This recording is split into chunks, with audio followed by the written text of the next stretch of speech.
Había algo incómodo en la forma en que la risa llenó esa habitación. No era risa genuina. No era el tipo de carcajada que brota cuando alguien dice algo ingenioso o tierno. Era más bien una risa ensayada, cómplice, una que se sostiene sobre los hombros de una burla cuidadosamente disfrazada de humor. Estábamos todos sentados alrededor de una larga mesa blanca, en un restaurante tan elegante que incluso el pan parecía saber que debía comportarse. Velas altas, cubiertos pesados, camareros que apenas hacían ruido al caminar. El tipo de lugar en el que no se viene a comer por hambre, sino para que te vean. Y Amanda, mi hermana menor, la estrella de la noche, se había asegurado de que así fuera. Su cena de cumpleaños. 11 personas. Padres, primos, tíos, tías. Todos reunidos bajo una sola premisa, celebrar. Y ahí estaba ella, levantando su copa de prosecco, como si fuera una reina dando un discurso a su corte. Golpeó el borde con una cucharilla y sonrió. Esa sonrisa suya que aprendió a dominar con los años, esa que mezcla dulzura con una pizca de malicia. Y entonces, con los ojos clavados en mí, lo dijo. Por el cajero automático de la familia, soltó, arrastrando cada palabra como si fueran monedas cayendo al suelo. Que algún día encuentre una vida. La mesa estalló en carcajadas. Mi madre rió. Mi padre rió. Incluso mi tía, la misma que no veía desde hacía 6 años, soltó una risita contenida detrás de su copa. Mi primo Kyle dejó escapar un «vaya, qué cruel». Pero lo dijo con una sonrisa. De esas sonrisas que dicen estoy fingiendo que me duele por ti, pero en realidad estoy disfrutando cada segundo. Yo, simplemente asentí. Levanté mi copa y sonreí con los labios, no con los ojos. Di un sorbo largo y frío. Me tomé un segundo más y, con el mismo tono de aparente ligereza, dije, por la cumpleañera, que acaba de perder su contrato de alquiler, el pago del coche, y la matrícula del próximo mes. La risa se esfumó. Como si alguien hubiese arrancado el cable de la música. Hubo un silencio incómodo. Se escuchó claramente cuando alguien, creo que fue mi tío, dejó caer su tenedor sobre el plato. Todos me miraban. Amanda no dijo nada. Nadie dijo nada. Yo dejé mi copa sobre la mesa, empujé la silla hacia atrás, me puse de pie, y me fui. Caminé entre las mesas sin mirar atrás. Atrás quedaban las miradas confundidas, los susurros, las bocas aún abiertas por el impacto. No me importó. No me detuve a explicar nada. No necesitaba hacerlo. Porque ellos ya sabían. Sabían exactamente de qué hablaba. Solo que no esperaban que lo dijera en voz alta. No esa noche. No así. 1 hora más tarde, mi teléfono ya estaba ardiendo. 42 llamadas perdidas. 10 de mi madre. 8 de mi padre. 12 de Amanda. El resto se repartía entre los demás comensales de esa velada familiar. Tal vez intentando adelantarse al escándalo. Tal vez buscando una explicación que los hiciera sentir cómodos de nuevo. Pero los verdaderos fuegos artificiales no llegaron hasta las 8:30 de la noche, 2 horas después de mi salida. Fue entonces cuando Amanda empezó a recibir sus propias notificaciones. Ya no eran solo las consecuencias de un comentario fuera de lugar. No. Esta vez eran los resultados concretos, prácticos y devastadores de depender de alguien, y darlo por sentado. El garante de su contrato de alquiler, yo, se había retirado. El pago de su matrícula universitaria había sido revertido. El pago automático del préstamo de su coche, cancelado. Todo comenzó a caerse como fichas de dominó. Una tras otra. Sin amortiguación. Sin red de seguridad. Y lo mejor, o lo peor, según como se mire, es que esta vez, todas las notificaciones también le llegaban a ella. Amanda comenzó a mandar mensajes como si el teléfono fuera su último salvavidas. ¿Qué está pasando? Fue el primero. Le siguieron, esto no es gracioso. Llámame, por favor. Solo dime qué está pasando, por favor. Yo, no respondí ninguno. A las 11:30 de la noche, justo cuando me estaba preparando para dormir, vi las luces encenderse en mi camino de entrada. Eran ellos. Mis padres. No venían a regañarme. No venían a darme una charla sobre modales o el decoro familiar. Vinieron de rodillas. Literalmente. Mi madre lloraba antes incluso de que yo abriera la puerta. Mi padre, normalmente tan sereno y distante, solo asentía con la cabeza a todo lo que ella suplicaba. Amanda no puede perder el apartamento, necesita el coche, la universidad es importante. ¿Cómo pudiste hacerle esto? ¿No te importa? Los dejé entrar. Cerré la puerta. Y por primera vez en años, hablé. Les dije la verdad. Toda. Cada factura, cada mensualidad, cada comida que Amanda había comido con mi dinero. 4 años. 4 años de estar sosteniéndola. cubriendo su alquiler, su matrícula, sus seguros, sus reparaciones de coche, incluso las tarjetas de crédito que ella olvidó que había abierto. Y sin embargo, en cada conversación, en cada reunión familiar, en cada comida como esa, ella era la heroína. La independiente. La que lo lograba sola. Y yo, el cajero automático. El blanco de los chistes. El tipo que nadie preguntaba cómo estaba. Así que sí. Les dije que se había terminado. Que ya no iba a seguir siendo ese tipo. Que quizás les gustaba el hijo que pagaba por todo y se quedaba callado. Pero que ese hijo ya no existía. Mi madre no entendió. Mi padre dijo que estaba exagerando. Ninguno de los dos se disculpó. Se quedaron en mi sala hasta la 1 de la madrugada, esperando que me ablandara, que me retractara. Que volviera a mi papel habitual. No lo hice. Y cuando se fueron, no me sentí culpable. Me sentí libre. A la mañana siguiente, el mundo seguía girando, pero el mío se sentía inusualmente tranquilo. Había silenciado todos los chats grupales. Las vibraciones de mi celular parecían tener vida propia, como si hubieran desarrollado un tic nervioso. No los revisé. No tenía que hacerlo. Sabía exactamente lo que iba a encontrar. Primero vendrían los textos de enojo, luego los de pánico, más tarde los intentos de chantaje emocional, y finalmente, el silencio. Era un ciclo. Lo conocía de memoria. Un patrón tan predecible como el amanecer, y esta vez decidí no repetirlo. No esta vez. Amanda no me llamó de inmediato. Supuso, como siempre, que me calmaría. Que sentiría culpa. Que eventualmente me acercaría primero, como lo hacía cada vez. Pero 2 horas después de que me fui de esa cena, seguramente revisó sus correos electrónicos. Y ahí empezó a entender. El correo de cancelación del contrato de alquiler había salido a las 8:12 de la noche. El rebote del pago automático del préstamo del coche no tardó. Me aseguré de que todo llegara también a su bandeja de entrada. No más amortiguación. No más escudo. El portal de su universidad mostraba la matrícula revertida. En letras rojas. Brillantes. Imposibles de ignorar. A las 9:07 de esa misma mañana, publicó una historia en Instagram. Fondo negro. Letras blancas. La traición siempre viene de los más cercanos. 20 minutos más tarde, otra. Imaginen destruir a tu propia familia porque no sabes tomarte una broma. Y así comenzó la nueva narrativa. En vez de reconocer lo que había sucedido, en vez de asumir lo que ella misma había provocado, decidió contarse, y contarle al mundo, otra historia. Una donde yo era el villano. El cruel. El desalmado. Casi al mediodía, empecé a recibir capturas de pantalla de mi prima Erika. Amanda le había escrito directamente. ¿Crees que Mike habla en serio?, decía el mensaje. Porque todo se acaba de apagar. Mi contrato de alquiler se fue. La matrícula. Está arruinando mi vida. Erika, siempre serena, siempre justa, respondió con una sola frase: tal vez deberías hablar con él tú misma. Y no dijo más. El resto del día, Amanda guardó silencio. Su táctica habitual. El mismo viejo truco. Esperar en silencio, como si eso me fuera a incomodar. Como si yo empezara a preocuparme, a sentir remordimiento. Como si de alguna manera, mi propio malestar me hiciera retroceder. Pero no sabía que algo en mí ya se había roto. A las 7:30 de esa noche, finalmente rompió su silencio. Llamó una vez. No contesté. Llamó otra vez. Luego 5 veces seguidas. Después, los mensajes comenzaron a llegar, uno tras otro, como una avalancha sin freno. No puedes hacer esto. Por favor, llámame. Por favor. Mi apartamento se fue. Mi coche está a punto de ser remolcado. No estoy jugando. Estás arruinando todo en serio. Luego vino el tono suplicante, el intento de minimizar. Estaba bromeando.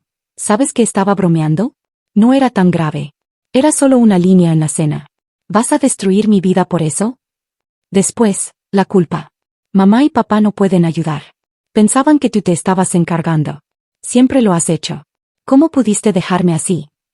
Pero yo seguí en silencio. A las 9:45 de la noche, mi madre comenzó a llamar. Luego mi padre. Luego mi madre otra vez. Siguieron los mensajes de voz. No los escuché. No hacía falta. Ya conocía ese tono. Esa cadencia. Ese viejo disfraz de preocupación maquillando la presión. A las 11:01 de la noche, las luces volvieron a aparecer en mi camino de entrada. Ya los estaba esperando. Abrí la puerta antes de que tocaran. Mi madre tenía el rostro empapado de lágrimas. Mi padre parecía exhausto. Se notaba que no habían dormido. Entraron en silencio, casi derrotados. No hubo charla trivial. No hubo introducciones. Solo súplicas. Amanda no podía perderlo todo, dijeron. Ya estaba considerando abandonar la universidad. No tenía a dónde ir. No tenía dinero. No sabían cómo sobreviviría sola. Ya no les quedaba nada para darle. Y luego vino el discurso que ya conocía. Trabajaremos en empleos adicionales si hace falta, dijo mi madre. Pero no podemos entender cómo puedes cortarla así. Es tu hermana. La gente comete errores. ¿De verdad no te importa? Fue ahí cuando lo perdí. No levanté la voz. No lancé nada. No lloré. Solo lo senté, y hablé. Pero esta vez, me aseguré de que escucharan. Les conté cómo era trabajar 2 empleos mientras Amanda publicaba fotos de viajes que no había pagado. Les describí la sensación de recibir mensajes suyos pidiendo dinero con emojis sonrientes, como si estuviera encargando comida para llevar. Les conté cómo postergué necesidades propias, cómo me privé de cosas esenciales solo para que ella no se quedara atrás. Y cómo, a pesar de todo eso, nunca me preguntaron si podía, si estaba bien, si necesitaba algo. Nunca. Ni una sola vez. Y luego, encima de todo, me hicieron brindar como un payaso. Me convirtieron en el chiste. Y ahora venían a suplicar por bondad. Cuando terminé, hubo un silencio largo, tenso, como si el aire se hubiera vuelto demasiado espeso para respirar. Mi madre murmuró, «Es tu hermana». Y mi padre, simplemente añadió, «No lo decía en serio. Estás haciendo esto más grande de lo que es». Me levanté. Fui a la puerta. La abrí. Ellos se levantaron, despacio, sin discutir. Pero las miradas que me lanzaron al salir, como si yo los hubiera traicionado, esas miradas se quedaron conmigo mucho después de que se fueron. Esa noche no dormí. No porque estuviera inseguro, ni porque me sintiera culpable. Sino porque finalmente me di cuenta de algo. Nunca me vieron como su hijo. Solo como su plan de respaldo. Una semana. Eso fue lo que duró el silencio. 7 días sin llamadas, sin mensajes, sin notificaciones de Amanda. Ni siquiera una de esas publicaciones pasivo-agresivas disfrazadas de superación. Nada en el chat familiar. Incluso mis padres desaparecieron. Como si hubieran decidido colectivamente borrar mi existencia. Un acuerdo tácito. Si no lo vemos, si no lo nombramos, quizás no sea real. Fue extraño al principio. Inquietante, incluso. Pero luego, se sintió bien. No había ruido, ni chantaje emocional disfrazado de preocupación. No había que cargar con la culpa prestada, la que ellos me arrojaban cada vez que dejaba de ser útil. Y justo cuando empezaba a acostumbrarme a esa calma artificial, mi madre dejó un mensaje de voz el viernes por la tarde. No lo escuché. Inmediatamente después, llegó un texto. Hola, cariño. Vamos a tener una pequeña reunión familiar esta noche. Solo los más cercanos. Es sobre ti. Por favor, ven si puedes después del trabajo. Es importante. No había rastro del tono suplicante de antes. No había drama. Era casi cordial. Lo cual me puso en alerta. ¿Importante? ¿Sobre mí? Algo no cerraba. Pero la curiosidad pudo más. Quizás, me dije, esta era su forma de reconocerlo todo. De entender, finalmente. Quizás iban a disculparse, a tratar de reparar lo que rompieron. Quizás, después de tanto tiempo, me veían. Llegué a la casa alrededor de las 6:30. La luz del porche estaba encendida. Pero algo me detuvo en seco. Había globos atados al buzón. Globos. Desde el interior, se oía música, risas. Normal. Demasiado normal. Abrí la puerta, y me encontré con algo que solo puedo describir como una escena surrealista. Había una pancarta colgada en la sala que decía, «El mejor hijo del mundo». Aperitivos en la mesa, bebidas, un pastel barato con crema artificial. Amanda estaba allí. Mis padres también. Algunos de los primos que se habían reído aquella noche, la tía que hacía años no veía. Todos los que habían guardado silencio mientras me hundían. Y ahora, todos actuaban como si nada hubiera pasado. Como si Amanda no me hubiese humillado públicamente. Como si mis padres no hubieran intentado manipularme hasta la medianoche. Como si no se hubieran arrodillado en mi entrada, rogando ayuda. Mi madre me abrazó. Mi padre me estrechó la mano. Amanda sonrió como si no hubiera estado desesperada, escribiéndome sin parar hace una semana. Me entregaron una pequeña caja plateada. Un regalo, dijeron. Para agradecerte todo lo que has hecho. Por todos los años de apoyo. Por mantener unida a esta familia. Dentro había una camiseta con palabras como, confiable, ingenioso, real. Cursi, sí. Pero casi, sincero. También había una foto familiar enmarcada, de hacía 5 años. Antes de que Amanda se descontrolara. Antes de que yo me convirtiera en un cajero automático con pulso. Y por una hora, solo una, todo pareció real. Me preguntaron por el trabajo. Escucharon. De verdad escucharon. No interrumpieron. No giraron la conversación hacia Amanda. Era como si, por primera vez, estuviera permitido hablar de mí. Como si el foco de atención se hubiera desplazado, aunque fuera por un rato. Pero entonces hice una simple pregunta. Una que lo cambió todo. Entonces, ¿cuál es el plan ahora? El alquiler de Amanda vence pronto, ¿no? Todavía solo gana $800 al mes. Eso no cubre los 1,100. El silencio cayó como una bomba. Amanda bajó la mirada. Mi padre la miró. Mi madre se encogió de hombros como quien prepara terreno para una mala noticia. Bueno, no hemos resuelto esa parte todavía, dijo ella, con tono de falsa inocencia. Esperábamos que, tal vez, después de esta noche, reconsideraras ayudar. Solo hasta que Amanda encuentre algo mejor. Mi padre se sumó. Pensamos que, después de todo, te darías cuenta de cuánto te apreciamos. Siempre has sido el más confiable. Contábamos contigo. Y mi madre me miró directo a los ojos. No es que lo esperemos. Pero si no ayudas, tu padre y yo probablemente tengamos que tomar trabajos secundarios. Pensamos que eras familia. No esperábamos que nos dieras la espalda. Ahí estaba. Todo. La culpa. La presión. El chantaje emocional. Pero esta vez, envuelto en papel de regalo, decorado con pastel y globos. No habían cambiado. Solo maquillaron la manipulación. Le pusieron moño y la disfrazaron de celebración. No dije nada. No hice una escena. No grité. Solo me levanté y dije, vengan a verme, cuando realmente necesiten el dinero. Y me fui. No tomé la camiseta. Ni siquiera me llevé la foto.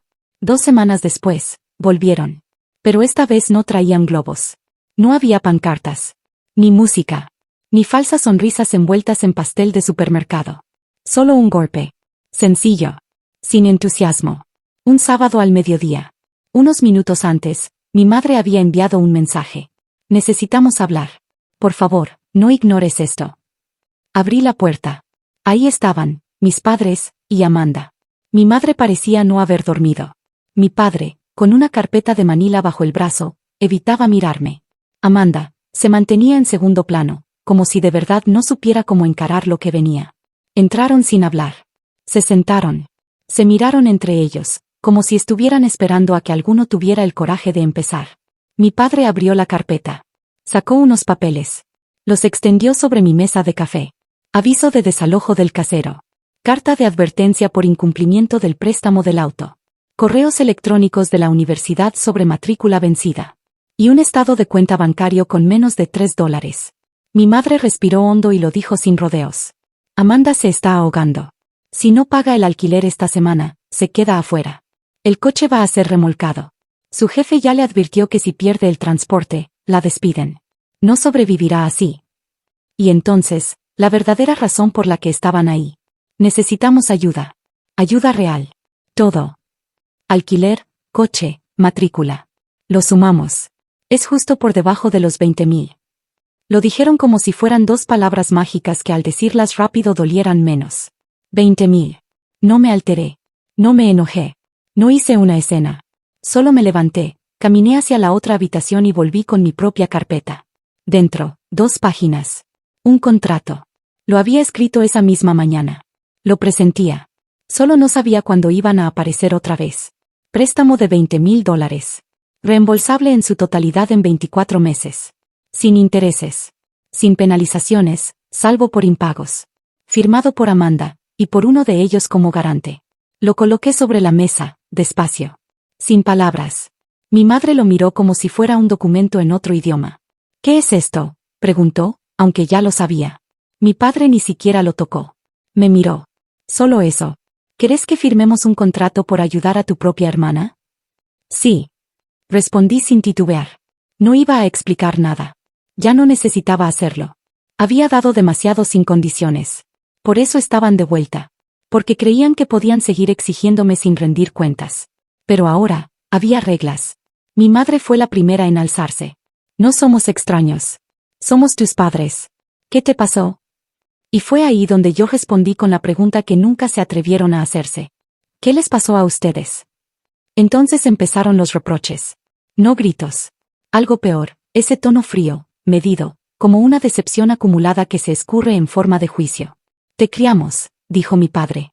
Pensamos que podíamos confiar en vos. Siempre la cuidaste, agregó mi madre.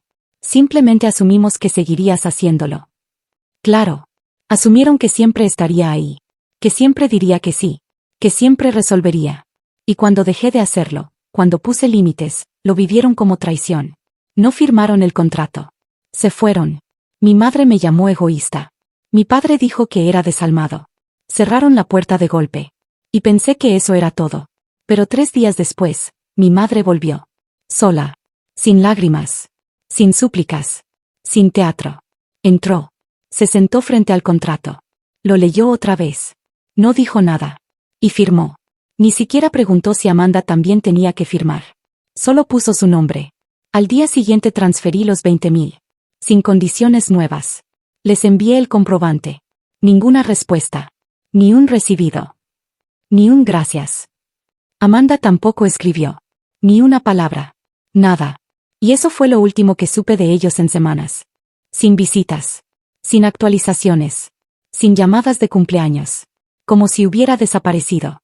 Pero esta vez, no me dolió. No me sorprendió. Porque entendí, finalmente, lo que significaba para ellos. No era un hijo. No era un hermano. Era un recurso. Pasaron los días. Pasaron las semanas. Y, como era de esperarse, el silencio continuó. No hubo agradecimientos. No hubo explicaciones. Ni siquiera una confirmación formal de que los fondos habían llegado. Pero lo sabía. Lo comprobé. La matrícula universitaria de Amanda volvió a aparecer como pagada en el portal. No más alertas del prestamista del auto. Incluso recibí un correo del casero confirmando que el contrato de alquiler había sido renovado. La vida de Amanda no se había desmoronado. Simplemente se había reiniciado. Solo que esta vez, sin una sola palabra para el tipo que lo hizo posible. Yo. Lo que siguió fue casi peor que cualquier discusión familiar. Fue la indiferencia.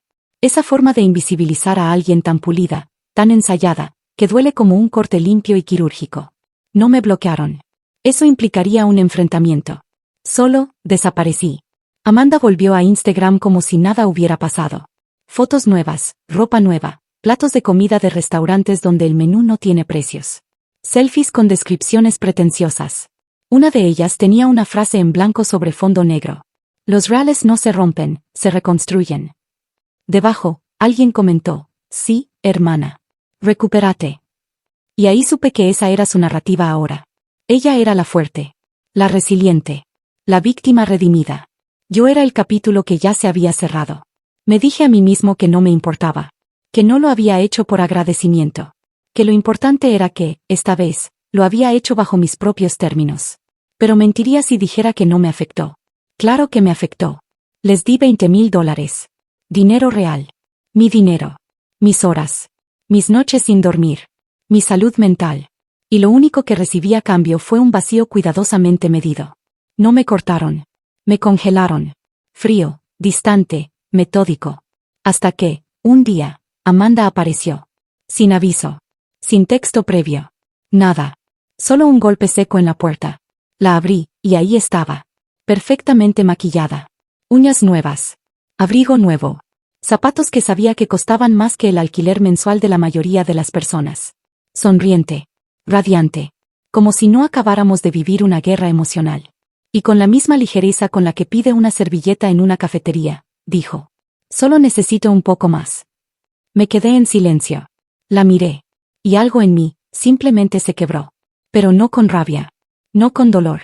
Con claridad. Me reí. Tranquilo. Suave. Como quien entiende el chiste demasiado tarde. Y sin decir una palabra más, di un paso atrás, y cerré la puerta. En su cara. 2 días después, abrí la app de mi banco y transferí $3,000 a la cuenta de mi madre. Sin explicación. Sin condiciones. Solo una nota. Último regalo. Sin reembolso. 1 hora más tarde, mi madre respondió. Gracias. Fue amable. No te molestaremos de nuevo. No había calidez. No había disculpas. Ni siquiera un emoji. Se leía como lo que realmente era, un recibo. Una declaración final. Una forma elegante de decir, archivo cerrado. Y ahí fue cuando lo entendí de verdad. Ya no me veían. Solo veían el eco de alguien útil. Desde entonces, no hubo más llamadas. No mensajes. No actualizaciones. Nada. Amanda nunca escribió. Ni para decir gracias. Ni para decir nada. Y, en el fondo, yo ya lo sabía. Después de aquel último mensaje de mi madre, el mundo se volvió completamente silencioso. Un silencio espeso, quirúrgico. No hostil. No violento. Solo, exacto. Ninguna llamada. Ningún mensaje de Amanda. Ninguna reacción tardía. Nada. Era como si, al enviar ese último monto, hubiese sellado mi rol para siempre, el proveedor que ya no provee. El cajero que se quedó sin efectivo.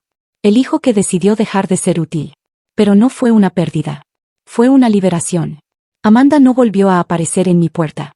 No volvió a escribir. No dejó ninguna indirecta pública más allá de las típicas frases de autoayuda que publicaba entre selfies y filtraciones digitales.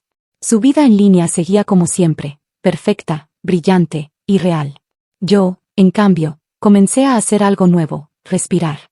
Mis padres, en ese mismo periodo, empezaron a depositar mensualmente pequeñas cantidades. Los primeros reembolsos del préstamo de 20.000. Siempre puntuales. Siempre impersonales. Ni un mensaje, ni una nota. Solo cifras. Como si hubieran aceptado que ahora nuestra relación era exactamente eso, una transacción. No había rencor, pero tampoco reconciliación. Era una danza mecánica de obligaciones legales y emociones desactivadas. Con el tiempo, dejé de revisar sus redes. Dejé de esperar un mensaje. Dejé de repasar los chats antiguos buscando el momento exacto en que todo se quebró. Porque ya lo sabía. No fue una sola ofensa. Fue la acumulación silenciosa de todas. La cena de cumpleaños fue solo la chispa que reveló lo que llevaba años ardiendo sin llama. No me alejé por dinero. No fue por los pagos, ni los favores, ni las transferencias. Me alejé porque, incluso después de todo eso, eligieron reírse de mí. En público. Frente a todos. Eligieron exponerme cuando yo los había cubierto. Eligieron burlarse cuando lo único que había hecho era sostenerlos. Ese brindis no fue una broma. Fue una declaración. Un recordatorio de que no me veían como una persona. Me veían como una función. Y cuando esa función se negó a continuar, su mundo se desmoronó. No el mío. La última vez que hablé con mi prima Erika, me dijo algo sin saber lo mucho que me golpearía. Había ido a una pequeña parrillada familiar. Uno de esos encuentros casuales en el patio trasero de mis padres. Nada importante. Pero mi nombre surgió. Alguien preguntó por mí. Y, según Erika, mi madre simplemente sacudió la cabeza y dijo: ya no hablamos de él. Como si hubiera muerto. Como si mi decisión de poner límites fuera una traición tan grande, que merecía la muerte simbólica. Y eso fue lo más revelador. No necesitaban a un hijo. Necesitaban un salvador. Una figura silenciosa que resolviera todo sin hacer preguntas. Y cuando dejé de encajar en ese molde, cuando dejé de ser su herramienta, eligieron borrar mi existencia emocional. No para lastimarme, sino porque era más fácil que asumir la verdad. Y así, lentamente, fui desapareciendo de sus vidas. No con escándalos. No con gritos. No con portazos dramáticos. Sino con la precisión de quien decide, por primera vez, existir para sí mismo. Ya no había lugar para mí en su narrativa. Era más fácil imaginarme como el que cambió, el que se volvió frío, el que se dejó llevar por el dinero. Así podían seguir justificando lo injustificable. Así podían mirar hacia otro lado sin enfrentar lo esencial, que ellos fueron quienes me empujaron a tomar esa decisión. La familia, como me la habían vendido, venía con una promesa implícita: apoyo, cuidado, reciprocidad. Pero la versión que me tocó a mí era diferente. En ella, el que más daba era el menos visto. El que más sacrificaba era el más callado. Y si alguna vez reclamaba, se convertía en el problema. Pasaron los meses. Silencio. Ni una llamada por mi cumpleaños. Ni un mensaje en Navidad. Nada. Era como si alguien hubiera recortado mi cara del álbum familiar y la hubiera guardado en un cajón. Sin embargo, seguían cumpliendo con los pagos del préstamo. Siempre a tiempo. Siempre exactos. Como si estuvieran abonando una multa más que una deuda emocional. Amanda nunca más escribió. Nunca más tocó el tema. Nunca más pidió perdón. No porque se sintiera inocente, sino porque para hacerlo, tendría que reconocer el daño. Y para reconocerlo, tendría que verme. Y ella no quería verme. Para ella, era más fácil decir que yo era quien la abandonó. Que todo se arruinó por una simple broma. Que fui yo quien exageró. Que fui yo quien no supo perdonar. Porque si reconocía que durante años vivió de mí, que usó mi esfuerzo como plataforma y aún así me humilló públicamente, entonces tendría que cambiar algo en ella. Y eso nunca iba a pasar. A veces, todavía la veo aparecer en el feed de algún conocido.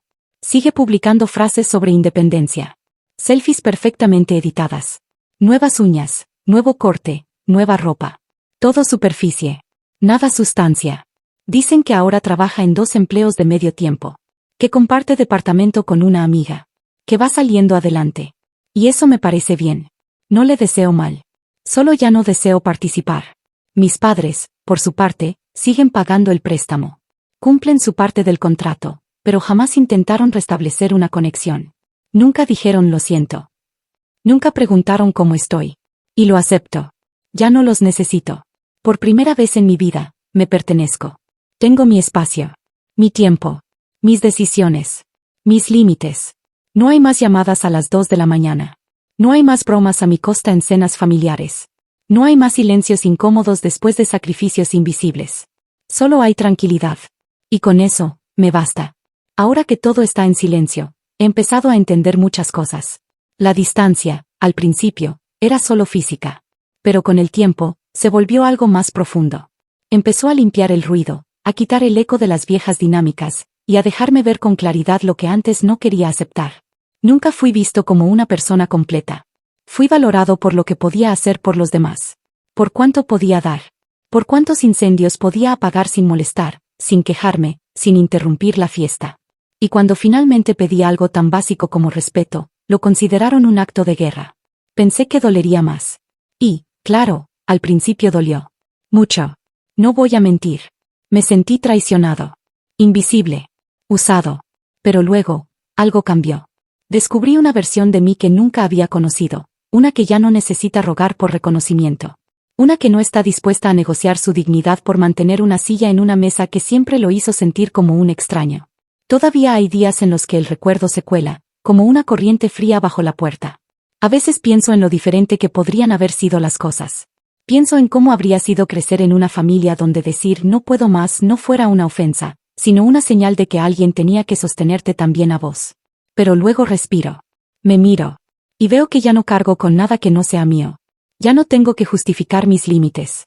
No tengo que explicar por qué elegí cuidarme. Eso, por sí solo, es una libertad que nunca antes había sentido. La última vez que miré el estado del préstamo, vi que quedaban algunos pagos más. Faltan unos meses y se terminará. Después de eso, supongo que el silencio será definitivo. Ya no habrá pretexto para escribirme, ni razón para llamarme. Y, por primera vez, estoy bien con eso. No quiero venganza. No quiero dramatismos. Solo quiero paz. Y ahora la tengo. Paz en saber que no tengo que dar explicaciones para existir. Paz en saber que mi valor no depende de cuántos problemas puedo resolver. Paz en vivir sin la expectativa de ser alguien que ya no soy. Por mucho tiempo creí que familia era sinónimo de lealtad incondicional. Pero ahora entiendo que la lealtad también tiene que ser recíproca. Que no se puede pedir devoción a cambio de migajas. Que amar no es someterse. Y si esta es la forma en que terminó mi historia con ellos, si este es el cierre real, el desenlace que no querían nombrar, que así sea. Porque por primera vez en mi vida no tengo que salvar a nadie. Y eso me deja con algo que nunca pensé que tendría, espacio para salvarme a mí. Han pasado 6 meses desde la última transferencia. Desde aquel último regalo. El que, se suponía, pondría punto final. Y en cierto modo, lo hizo. No porque ellos lo entendieran. No porque el conflicto se resolviera. Sino porque yo decidí que se terminara. Porque entendí que el cierre no siempre llega con una disculpa. A veces llega con una elección, la de dejar de esperar. Los pagos del préstamo siguen llegando. Siempre a tiempo. Siempre exactos. Desde una cuenta bancaria compartida, sin nombres ni notas. Ni una palabra. Ni un ¿cómo estás? Ni un gracias. Ni siquiera un nos vemos cuando esto acabe. Nada. Y al principio, confieso, revisaba el teléfono esperando algo. Un error. Una brecha en el silencio. Una grieta que dejara escapar algo real. Pero con el tiempo dejé de hacerlo. Porque entendí que, si tenían algo para decir, ya lo habrían dicho. Amanda nunca apareció más. Ni un mensaje. Ni un intento de reconciliación. Ni una disculpa, aunque fuera disfrazada de orgullo. Nada. ¿Y sé por qué? Porque en su versión de la historia, ella fue la víctima. Y yo fui el que exageró. El que no supo tomarse una broma. El que destruyó a su familia por dinero. Es más fácil contarlo así. Más fácil que admitir que durante años vivió de alguien que nunca pidió nada a cambio, salvo respeto. Que se burló del mismo hermano que pagaba sus cuentas. Que lo humilló frente a toda la familia, creyendo que jamás se defendería. No es más cómodo ver eso. Así que eligieron lo otro. Y está bien. Yo también elegí. Elegí dejar de cargar con una historia que no escribí solo. Elegí dejar de ser el soporte emocional, financiero y silencioso de una familia que confundió mi generosidad con deber. Elegí ser algo que nadie me enseñó a ser, una persona con límites. Y lo que más me sorprende es lo que encontré del otro lado. No odio. No rencor. Solo, paz. Silencio que no duele. Rutinas que no se interrumpen por llamadas a medianoche. Cenas en las que puedo comer sin calcular cuántos pagos debo hacer al día siguiente. Y una libertad tan pura, que a veces me parece irreal. No tengo una nueva familia. No tengo reemplazos. Pero tengo algo que antes no tenía, una relación conmigo mismo. Una relación sin sacrificios invisibles. Sin miedo a decepcionar.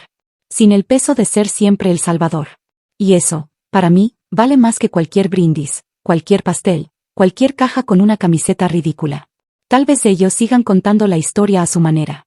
Tal vez todavía me retraten como el ingrato, el rencoroso, el que se alejó sin razón. Pero yo sé la verdad. Y no necesito convencer a nadie más. Porque al final de todo esto, entendí algo que cambió mi vida por completo. No me alejé por una broma. No me alejé por un brindis. No me alejé por dinero. Me alejé porque, después de todo lo que di, de todo lo que sacrifiqué, de todo lo que soporté, me hicieron sentir como si valiera menos que el silencio entre sus risas. Y eso fue el límite.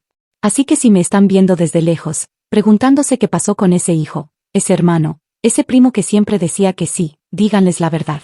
Díganles que ese hombre finalmente se eligió a sí mismo. Y que, por primera vez en su vida, encontró algo que no sabía que buscaba. Paz.